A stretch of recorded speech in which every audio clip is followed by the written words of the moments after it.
7th of October 2023, Hamas perpetrated the worst massacre in Israel's history. Every day since then, the horror has continued. The hostages are still being held today. The Palestinian people have endured terrible suffering. Now, in Gaza, because of a catastrophic failure of aid, we see starving babies, children too weak to stand, images that will stay with us for a lifetime. The suffering must end. Yesterday I discussed this with President Trump, and we're mounting a major effort to get humanitarian supplies back in by air, and UK aid has been airdropped into Gaza today, and crucially, by land. We need to see at least 500 trucks entering Gaza every day. But ultimately, the only way to bring this humanitarian crisis to an end is through a long-term settlement. So we are supporting the US, Egyptian and Qatari efforts to secure a vital ceasefire.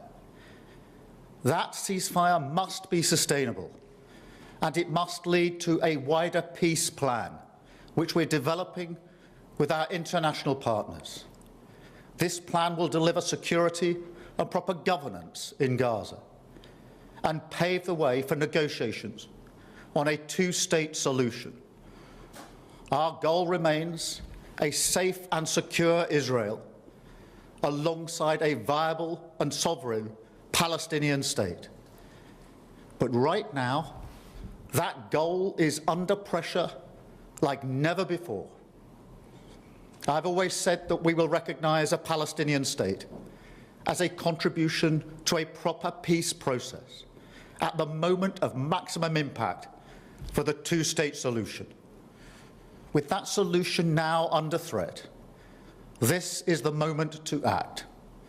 So today, as part of this process towards peace, I can confirm the UK will recognise the State of Palestine by the United Nations General Assembly in September, unless the Israeli government takes substantive steps to end the appalling situation in Gaza, agree to a ceasefire, and commit to a long-term sustainable peace, reviving the prospect of a two-state solution.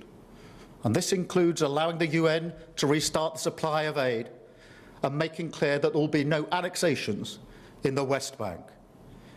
Meanwhile, our message to the terrorists of Hamas is unchanged and unequivocal. They must immediately release all of the hostages, sign up to a ceasefire, disarm, and accept that they will play no part in the government of Gaza. And we'll make an assessment in September on how far the parties have met these steps, but no one should have a veto over our decision. So this is the way forward. We will keep working with all our international partners to end the suffering, get aid flooding into Gaza, and deliver a more stable future for the Middle East. Because I know that is what the British people desperately want to see. Thank you.